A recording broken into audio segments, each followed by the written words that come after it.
realize that Admiral Levinson was the commander of Subic Bay and the Pacific area. And therefore he knows that better than anybody else at that time. And thank you, Lee. Thank you, family. All the Levinsons that are here for being here. Now I'm going to change the program a little bit because our guest also, who is part of the family, who has known us for a long time here in Washington especially, is Major General Delfin Lorenzana. Delfin has been with us every time Ed would try to defend the Philippine veterans. We would go to Congress and he would make his speeches on behalf of the Filipino veterans, and there is Delfin. And so, Delfin Lorenzana, when you called me, Doctora, I'm here. Wow, I said, I'm so happy that you will be able to join us. Delfin?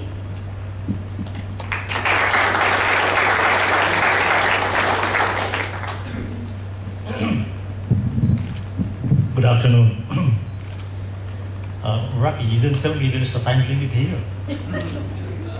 So, I should have pared my 10 pages speech to 3.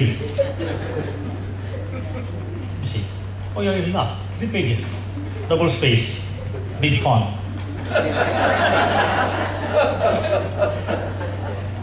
How do you pay tribute to a legendary hero? I feel like maybe Abraham Lincoln when he was dedicating Gettysburg, when he said, we can no more detract or add to what these people have done here. And that's what I feel about Ramsey. But then, it's just feeling for us to remember, to recollect what he did in those 3 years when he was in the Philippines during World War II. When Lieutenant Ramsey and Captain Joe Barker escaped Bataan before they surrendered, they did not plan to be guerrilla leaders.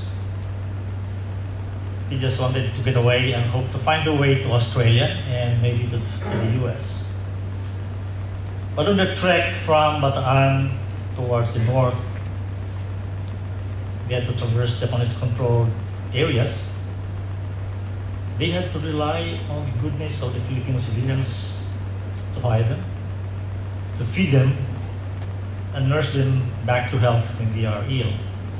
They were ill.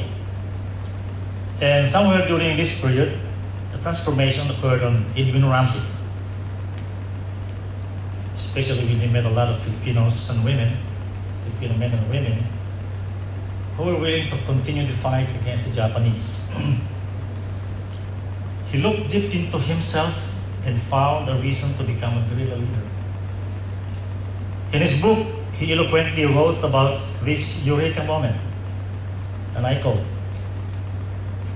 "Up until that time, I had thought of the Philippines as only a post.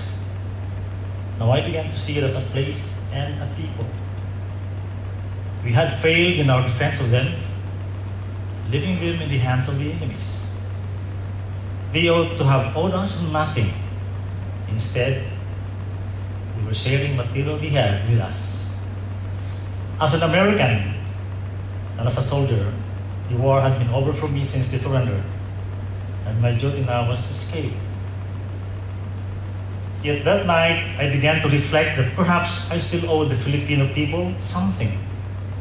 The war might be over for me, but it was not over for them.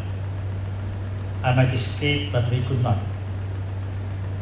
They still had a war to fight, and I began to wonder whether I should volunteer to join in." End of quote. And join he did. He was made the deputy of Joe Barker of the East Central Luzon guerrilla area, which included the provinces in the east in Bataan and Manila. On the orders of Colonel Claude Thorpe, the person who was officially authorized by General MacArthur to organize guerrilla forces in Luzon. The other designated commanders on the areas of operations were Captain Ralph Prager, Northern Luzon, Captain Ralph McGuire, West Central Luzon, Captain Jack Spy, Southern Luzon. Not one of these commanders lasted the war. They were either killed, caught, and executed, or incarcerated. Some were captured through Filipino informers. Other commanders stepped in to fill the leadership vacuum. Robert Lapham in Pangasinan and Nueva Ecija, and Russell Wolfman and Donald Blackburn in Northern Luzon. When Joe Barker moved up upon the capture of Colonel Thorpe, the East Central Luzon guerrilla area passed on to Edwin Ramsey, and he built it up to about 20,000 strong guerrillas. When Joe Barker was also captured, the whole Central Luzon fell into the hands of two of the youngest commanders, guerrilla commanders in that area, Edwin Ramsey and Robert Lapham. Later in the war, Edwin Ramsey convinced Robert Lapham to become his deputy and merged their units, thereby doubling Edwin Ramsey's forces to nearly 40,000. Meanwhile, Blackburn and Wolfman were content on remaining in the Cordilleras in the northern Luzon to wait out the war. Edwin Ramsey's forces continued to create havoc and mayhem on the Japanese Central Luzon and in Manila. Edwin Ramsey was maybe the only guerrilla commander who could go in and out of Manila at will, despite its being in the most wanted list of the Japanese TP time. He was also the commander who could leave his area of operations to go to the island of Mindoro in search of a radio that allegedly came from General MacArthur. And the question is, how did he last that long when other commanders more senior than him, more experienced, were killed or captured? How did he elude capture in a place like Manila, teeming with Japanese soldiers? And the explanation is simple. Edwin Ramsey was loved by his troops and the people around that area, Central Luzon. He treated them well and with utmost respect. He trusted them with his life, and they trusted his judgments and decisions. More importantly, he gave them hope of liberation. He was the face of MacArthur's promise of, "I shall return." His men must have been deliriously happy when he eventually established contact with MacArthur's headquarters. That the Filipinos venerated and loved him was never in doubt. That he came to love them as much was never in doubt as well. In his book, he wrote about his affection, and I quote, "I began to realize that I was no longer fighting for revenge. I was fighting now out of loyalty, even out of love. It was love that I have learned from the Filipino people, a love for country, not my own, perhaps, but a country that had adopted me and to which I belong as surely as to my own. It was a love that I not only shared with them, but that I also felt for them. And I was amazed that as a soldier and a stranger, I could be moved to such devotion, and that war, which had seemed to me such a random, brutal mystery, could be made to take on so much meaning." End of quote.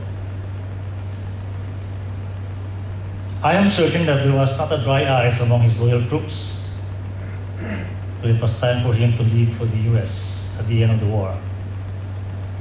And he continued to look after them. In his many visits to the Philippines after the war, he worked for the inclusion of his guerrillas into what is now the Missouri list. That many have been excluded must have rankled and frustrated him all these years. His last official act for the Filipino guerrillas was in February 2007, when he came to the Capitol Hill with Rocky to testify before the House Veterans Committee. In that hearing, he gave an impassioned and emotional testimony in behalf of the Filipino veterans.